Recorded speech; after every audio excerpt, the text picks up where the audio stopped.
트럼프 대통령의 취임과 동시에 불법 체류자 단속을 위한 대규모 작전이 시작됐습니다. 중남미 지역의 이민자 망명 신청이 중단됐고 국경 보안도 강화될 전망입니다.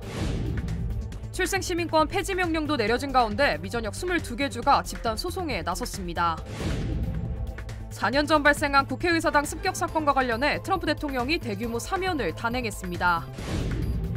남성과 여성만을 성별로 인정한다는 트럼프 대통령의 행정명령에 따라 미국 여권상의 제3회 성별 표시 항목이 삭제됐습니다. 멕시코만 연안 지역에 최대 9인치의 폭설이 내리면서 교통이 마비되는 등 피해가 속출하고 있습니다. Congratulations. 리차드 호프만 변호사, 1,250만 불, 교통사고 1,250만 불 보상. 사상 최고의 보상금으로 다시 한번 실력을 입증했습니다. 리차드 호프만이 아니었으면 이렇게 큰 보상금은 꿈도 못 꿨죠. 정말 최선을 다해 열심히 도와주시는 모습에 모두 감동받았어요.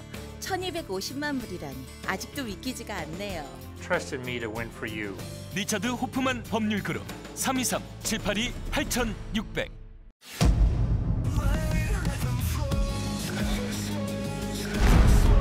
Every time you feel defeated, find your flow within.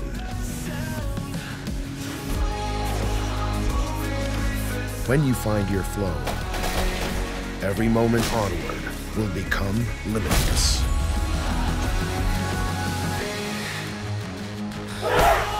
Find your flow every time. 여러분 안녕하십니까? 1월 21일 첫 소식입니다.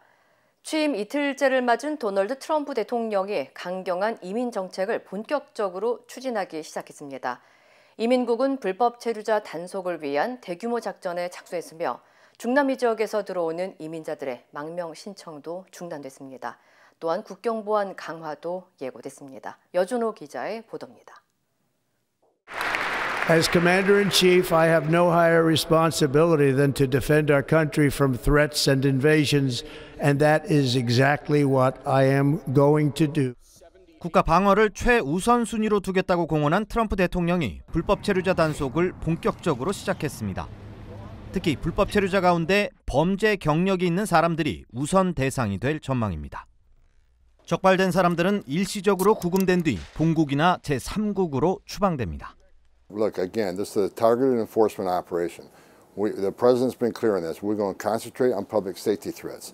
So this happens throughout the nation. I mean, I'm not going to tell you specific locations out of officer safety concerns, but 현재 이민세관 단속국은 미 전역을 대상으로 불법 체류자의 소재를 파악해 단속 작전을 진행 중인 것으로 알려졌습니다.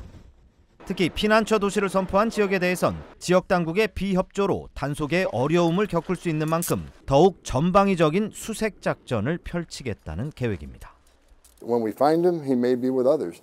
Others that don't have a criminal conviction but are in the country illegally, they will be arrested too. There's going to be more collateral arrests in sanctuary cities because they forced us to go in the community and find the guy we're looking for. 남부 국경에서도 불법 이민에 대한 제재가 시작됐습니다. 중남미 지역에서 건너오는 망명 희망자들이 공식적인 이민 인터뷰를 받기 위해 사용하던 앱의 운영이 중단됐고 기존 예약도 취소됐습니다. 이 앱을 통해 한 달 평균 3만여 명이 이민 수속을 밟는 것으로 알려졌는데 하루 만에 미국으로 가는 문이 닫힌 셈입니다. ¿Cuántas veces he llorado ya? Sí, tantos meses esperando por todo lo que pasamos y ya no sirvió de nada. 또 임시적으로 불법 체류자들을 미국에 머물 수 있게 한 정책은 중단되고 교회나 학교 등 민감한 구역에서의 단속 활동은 재개될 예정입니다. MBC 뉴스 여준호입니다. 트럼프 대통령이 취임 첫날 예고했던 관세 부과 조치는 발표되지 않았지만 당장은 아니어도 얼마 있어 새로운 관세가 도입이 될 거라는 관측이 지배적인데요.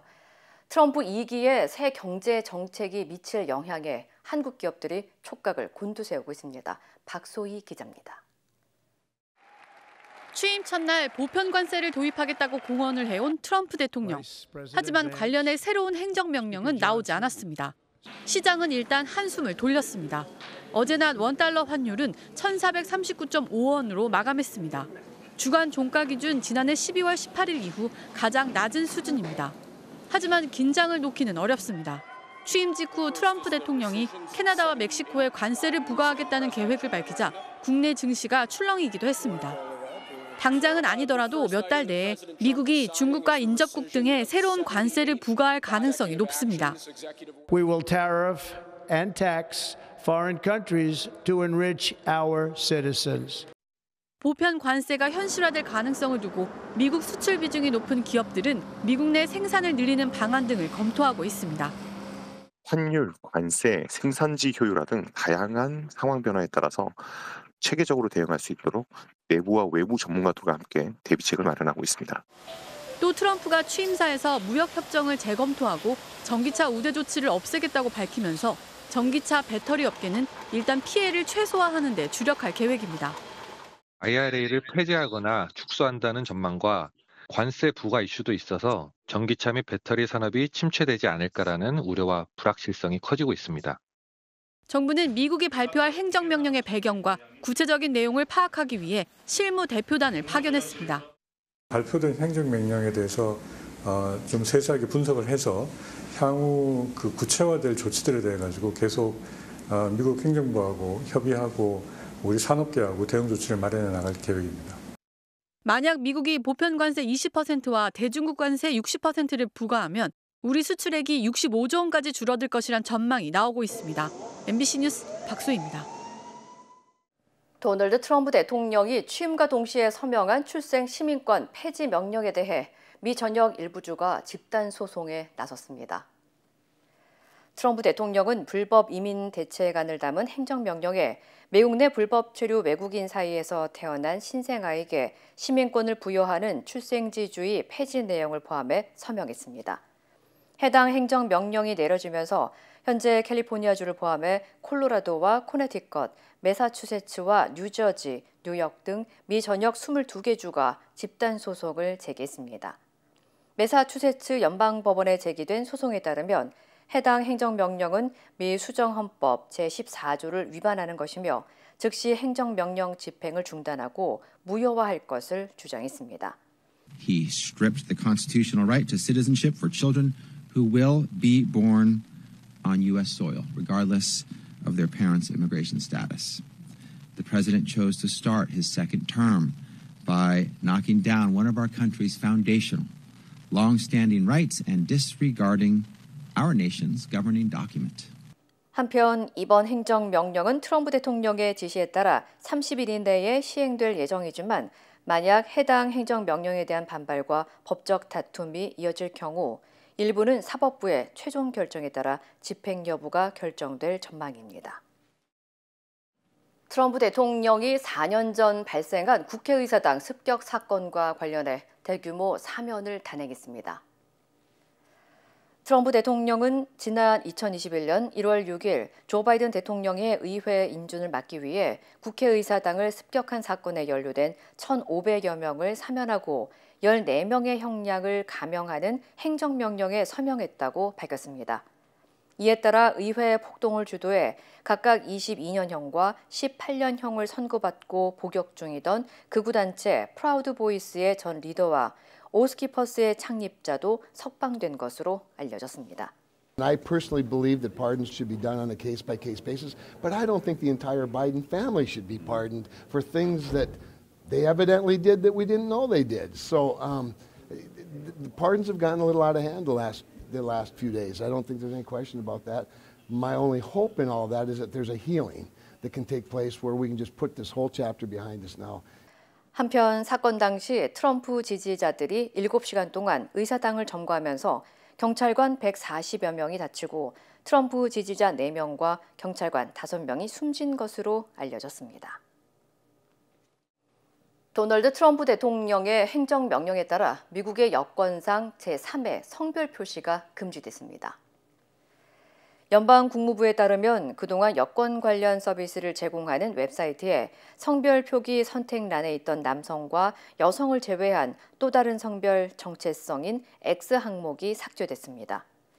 이는 트럼프 대통령이 남성과 여성만을 인정하는 내용의 행정명령을 공식적으로 발령한 데 따른 조치입니다. 앞서 조 바이든 전 대통령 행정부 당시 해당 선택란에는 성소수자를 포함한 모든 사람의 자유와 존엄성, 평등을 옹호한다라는 문구가 적혀 있었지만 현재는 해당 내용도 사라진 상태입니다. 한편 이번 행정명령에 따라 국무부와 국토안보부에는 여권과 비자, 입국 카드를 포함한 정부 발급 신분 확인 서류에 신분증 소지자의 성별이 정확하게 반영되도록 변경이 지시됐습니다. 도널드 트럼프 대통령의 취임식 당시 바이든 전 대통령과 트럼프 대통령의 막내 아들인 베런 트럼프가 악수를 나누는 장면이 화제가 되고 있습니다. 트럼프 대통령의 취임식 이후 SNS상에서는 취임식 당시 베런이 바이든 전 대통령과 악수를 하기 위해 가까이 다가가 무언가 얘기를 한 후 바이든 전 대통령의 표정이 급격하게 어두워지는 영상이 확산되고 있습니다. 해당 영상이 관심을 끌면서 네티즌들은 다양한 해석들을 내놓고 있으며 일각에서는 베런이 당신은 다 끝났다라고 농담으로 말한 것이 아니냐는 추측이 나오기도 했습니다.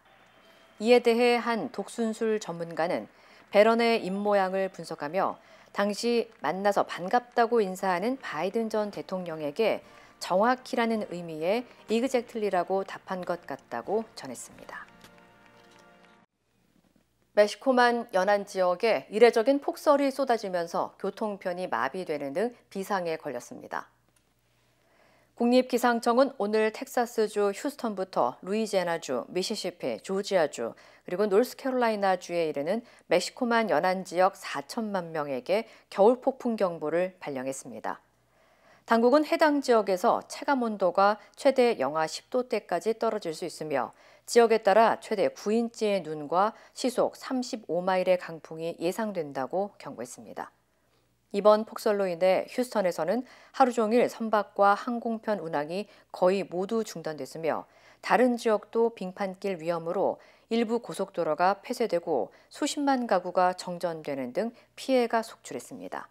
Most folks really should prepare to batten down the hatches for the next few days and to plan to stay put, stay off the road, stay put. You know, as the mayor said, this is one of those things that the weather experts are telling us is unprecedented. 텍사스주와 조지아주 그리고 루이지애나주 주지사들은 다음 주까지 비상사태를 선포했으며 주민들에게 불필요한 외출을 자제하고 안전에 유의할 것을 당부했습니다. 샌디에고에서 대규모 마피아 조직 단속으로 수십 명이 체포됐습니다.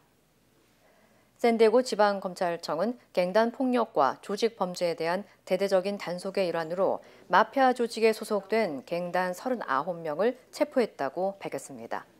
이들은 멕시코 마피아 교도소 갱단의 지시를 받고 활동했으며 사업주들에게 마피아식 방식으로 세금을 걷거나 마약을 밀매하고 각종 범죄를 저지른 것으로 드러났습니다. 현재 체포된 용의자들은 살인과 살인 미수, 강도, 방화, 갈취와 무기, 마약 밀매 등의 혐의로 기소된 상태입니다. This case is one of the greatest of our time. And the reason for that is the amount of violence, sophistication, and the amount of drugs and weapons that are being pushed by these individuals doesn't compare to what we see typically day in and day out. And it's happening right here in our own backyard. 한편 당국은 21개의 권총과 23개의 소총, 메스암페타민과 펜타닐과 같은 여러 마약 등도 함께 압수한 것으로 전해졌습니다. 강력한 돌풍이 샌디에고 카운티 북부를 강타하면서 밤새 산불이 잇따라 발생했습니다. 캘리포니아 소방국에 따르면 오늘 새벽 샌디에고 카운티 북부 지역 15번 프리웨이를 따라 라일락 산불을 포함해 3건 이상의 산불이 발생했습니다. 가장 큰 피해를 낸 라일락 산불은 80에이커로 확산되면서 인근 주민 수십 명이 대피했고 건물 2채가 손상됐으며 현재 30% 진압된 것으로 알려졌습니다. 다른 두 산불은 각각 17에이커와 1에이커를 태운 후 완전히 진압됐습니다. 당국은 전날 기록된 최대 시속 102마일의 강풍이 땅을 건조하게 만들어 산불 발생에 영향을 미쳤을 가능성이 있다고 밝혔지만 현재 정확한 발화 원인은 조사 중이라고 전했습니다. 한편 국립기상청은 캘리포니아 남부 해안을 따라 적색 경보를 발령했으며 강풍이 화재를 빠르게 확산시키고 지역 내 전력 공급을 차단할 수 있다고 경고했습니다. 연방정부가 조류 인플루엔자 백신 개발을 위한 대규모 지원에 나섰습니다. 보건복지부는 소와 조류에게 감염되는 조류 인플루엔자에 대한 백신 개발을 가속화하기 위해 제약회사 모더나에 5억 9천만 달러를 지원한다고 밝혔습니다. 이번 지원금은 전염병 가능성이 있는 최대 5가지 인플루엔자 아형에 대한 임상 연구를 확대하는 데에도 사용될 예정입니다. 앞서 연방정부는 지난해 7월에도 조류 독감에 사용할 mRNA 백신 개발을 촉진하기 위해 모더나에 1억 7,500만 달러를 지원한 바 있습니다. 한편 미 전역에서 조류나 소를 매개로 한 조류 독감 사례가 현재까지 67건으로 확인됐으며 이달 초 루이지애나주에서 첫 번째 인간 사망 사례가 보고됐습니다. 낯선 이국 땅에서 새로운 삶을 시작한 지 50여 년. 언어와 문화의 장벽을 넘어 힘차게 걸어오신 어르신들. 여러분의 노력과 헌신에 깊이 감사드립니다.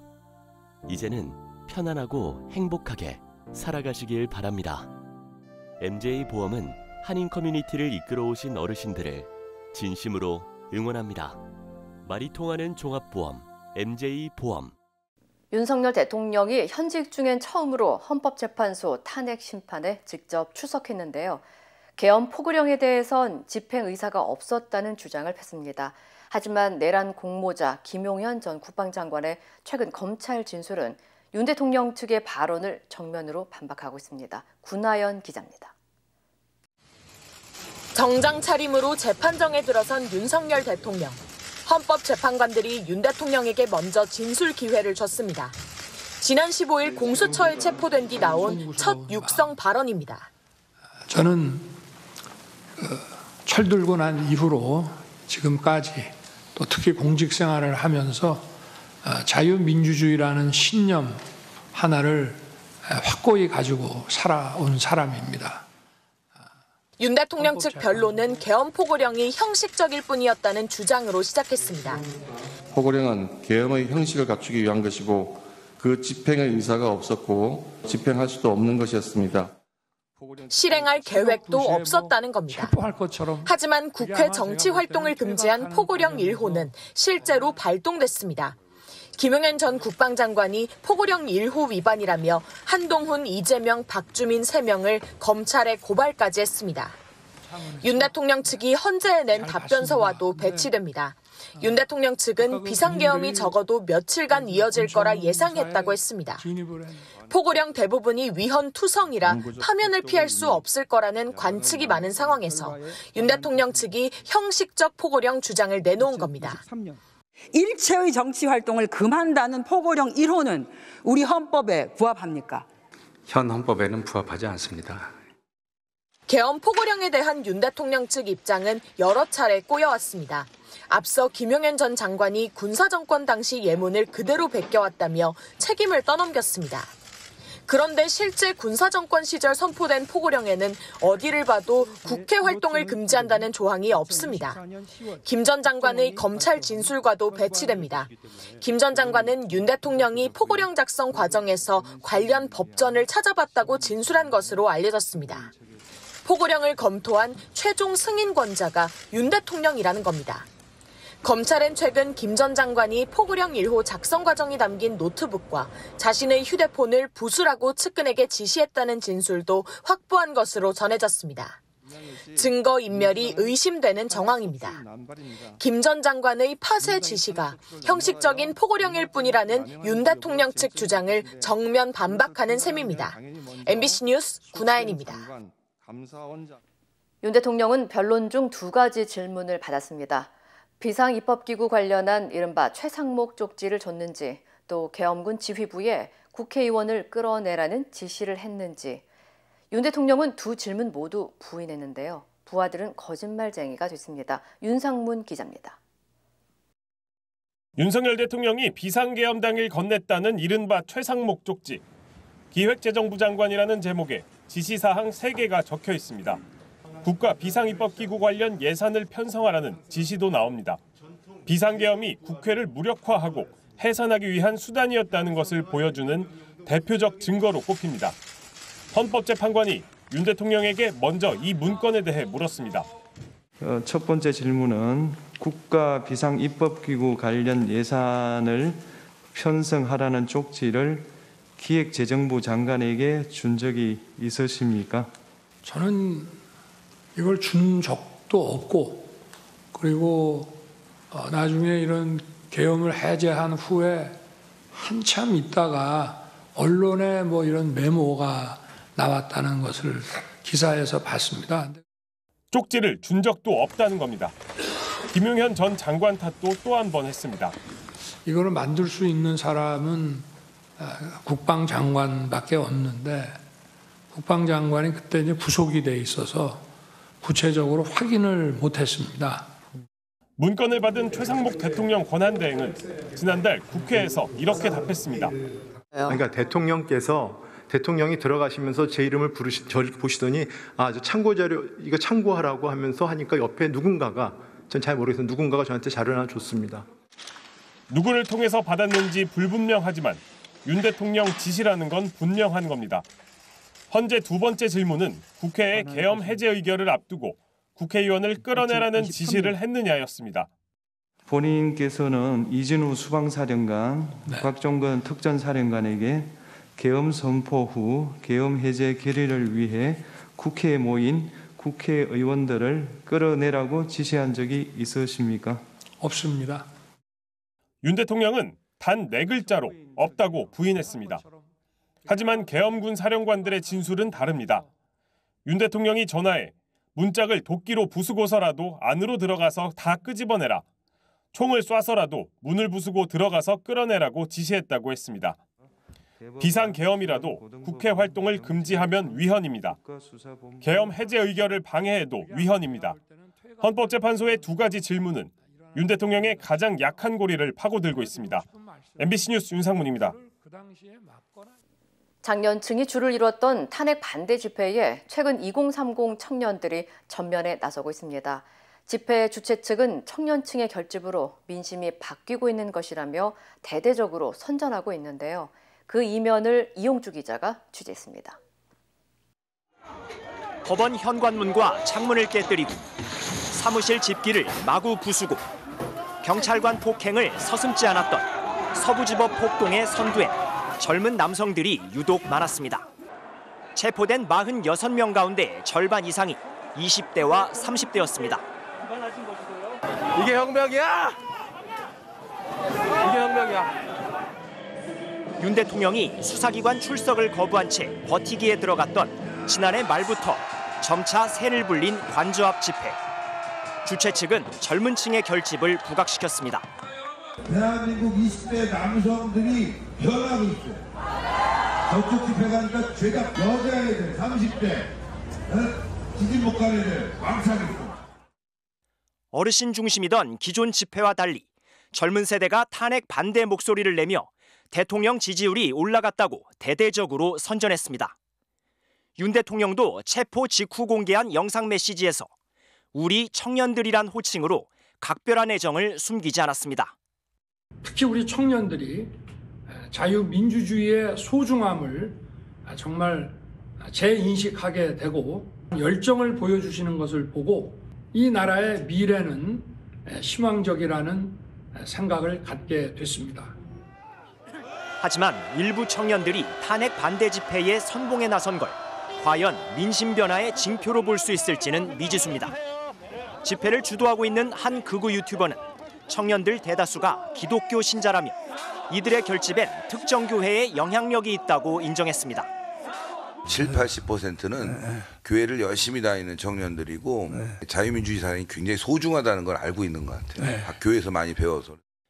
지지자들 사이에서 총사령관으로 불리고 있는 전광훈 씨는 사랑제일교회 담임 목사로 부정선거 음모론을 퍼뜨려 내란 사태를 일으킨 혐의로 잇따라 고발되고 있습니다. MBC 뉴스 이용주입니다. 튀르키예 그랜드 카르탈 호텔에서 대형 화재로 100여 명의 사상자가 발생했는데요. 해발 2,000m에 있는 데다 여행 성수기로 모든 객실이 거의 가득 차 피해가 더 컸습니다. 관련 소식 전해드립니다. 호텔 꼭대기가 시뻘건 화마에 휩싸였고 건물 뒤편에는 거대한 불기둥이 활활 타오릅니다. 투숙객이 탈출하는 데 쓴 걸로 보이는 커튼 줄이 창문에 매달려 있고 소방관들은 연신 물을 뿌려대지만 불길은 쉽게 잡히지 않습니다. 화재를 진압하는 데 10시간 가까이 걸렸고요. 234명이 투숙하고 있었는데 최소 66명이 숨졌고 51명이 부상했습니다. 투숙객 2명은 불길을 피해 건물 밖으로 뛰어내렸다가 숨졌는데요. 목조로 된 건물 외벽이 불을 더 키운 걸로 추정되고 있습니다. 오는 22일을 국가 애도의 날로 지정한 튀르키예 정부는 검사 6명을 투입해 호텔 소유주 등 4명을 체포하는 등 수사에 착수했습니다. 한강은 미국에서 현지 시간 21일 보도된 뉴욕타임스와의 인터뷰에서 비상계엄 당일 밤 거리로 나온 시민을 언급하며 1979년과 1980년의 기억은 직접 경험했던, 그렇지 않았던, 반복돼선 안 된다는 걸 알았기에 나선 거라고 말했습니다. 한강은 그런 식으로 과거와 현재는 연결돼 있다고 강조했는데요. 미국판으로 출간되는 한강의 소설 작별하지 않는다는 제주 4.3의 비극을 세 여성의 시선으로 풀어낸 한강의 대표작 중 하나죠. 뉴욕타임스는 한강의 작품이 한국의 권위주의적 과거사를 다루고 있다며 윤 대통령이 잠시 계엄령을 선포한 지난해 12월 이후 작품과 현실의 연관성은 더 커진 듯 보인다고 평가했습니다. 젤렌스키 우크라이나 대통령이 전후 안보 보장을 위해 최소 20만 명의 평화 유지군이 필요하다고 밝혔습니다. 스위스 다보스에서 열린 세계경제포럼 연차 총회 패널 인터뷰에서 한 말인데요. 유럽 평화 유지군 파병 논의와 관련해 젤렌스키 대통령은 최소 20만 명 정도는 돼야 한다면서 그렇지 않으면 아무 의미가 없다고 강조했습니다. 유럽 평화 유지군 파병 논의는 휴전 이후 러시아의 추가적인 군사적 위협을 방지하고 우크라이나의 평화와 안보를 보장하기 위한 방안으로 거론돼 왔는데요. 트럼프 미국 대통령의 재집권으로 미국의 지원이 불확실해지면서 마크롱 프랑스 대통령을 중심으로 유럽이 독자적으로 평화 유지군을 구성해야 한다는 논의가 이어지고 있습니다. 이 시각 세계였습니다. 힘들고 어려울 때 실력 있는 변호사가 필요하십니까? 60년 역사의 대형 로펌 KMFM 로펌의 최미수 변호사와 함께하세요. 교통사고, 민사법, 형사법, 가정법 등 풍부한 경험과 최고의 실력으로 완벽하게 도와드립니다. 최고의 보상을 책임지는 실력 있는 대형 로펌. 도움이 필요할 때 강한 힘이 되는 변호사. KMFM 로펌 최미수 변호사.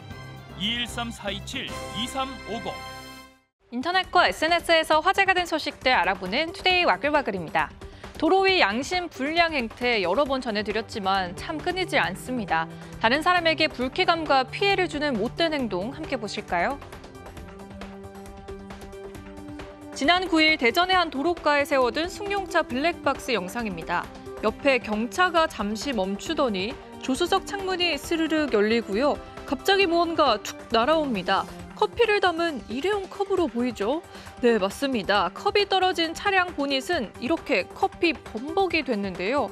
차주 기분 얼마나 불쾌할까요?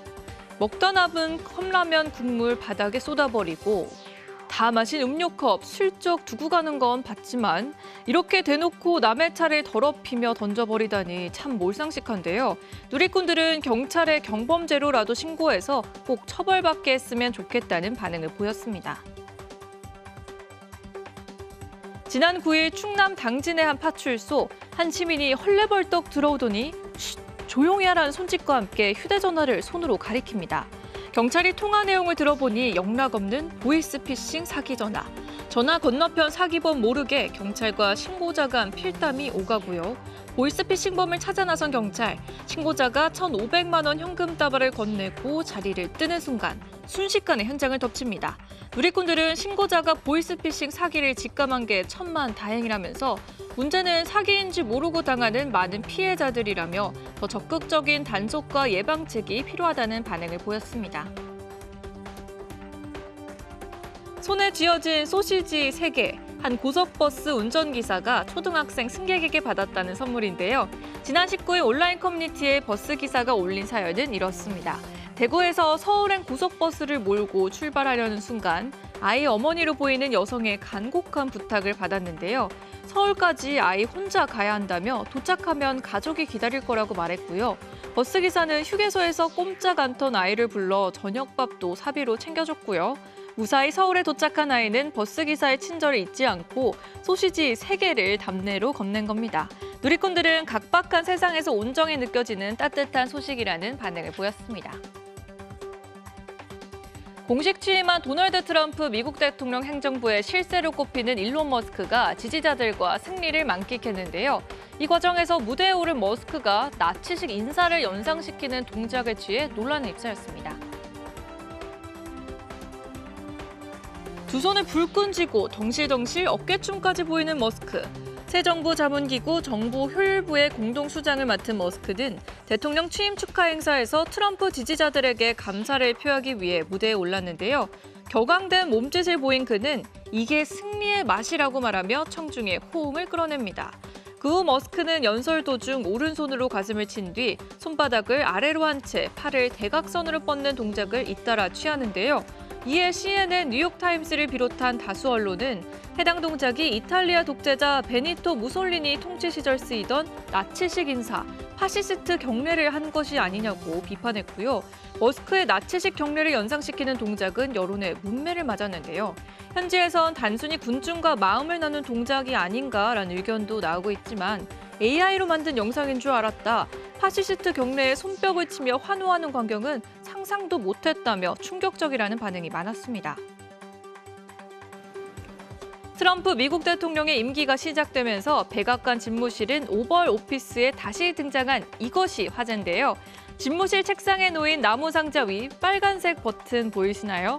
바이든 정권에서 모습을 감췄던 콜라 버튼이 부활한 건데요. 다이어트 콜라를 하루 12캔 정도 마시는 것으로 유명한 트럼프 대통령은 지난 2017년 대통령 첫 임기 때 이 콜라 버튼을 설치했고요. 버튼을 누르면 보좌진이 콜라를 가져다 준다고 합니다.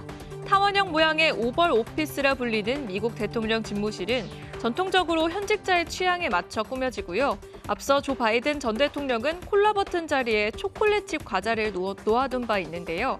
돌아온 콜라 버튼의 누리꾼들은 차라리 책상 아래 냉장고를 두는 건 어떠냐는 제안을 내놓기도 했습니다.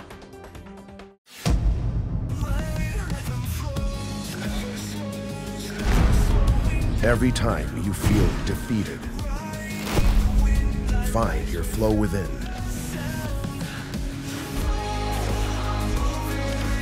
When you find your flow, every moment onward will become limitless.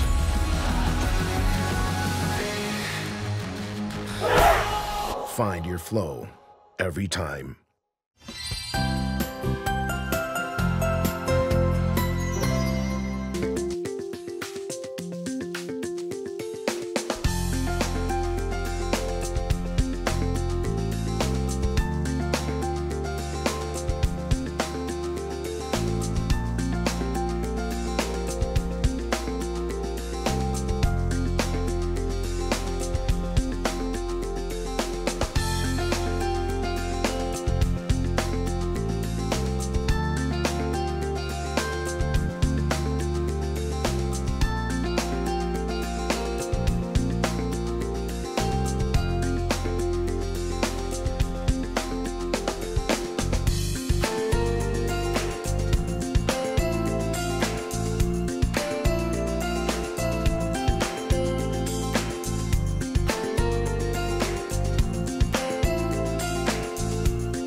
이상으로 1월 21일 화요일 뉴스를 마칩니다. 시청해주신 여러분 고맙습니다.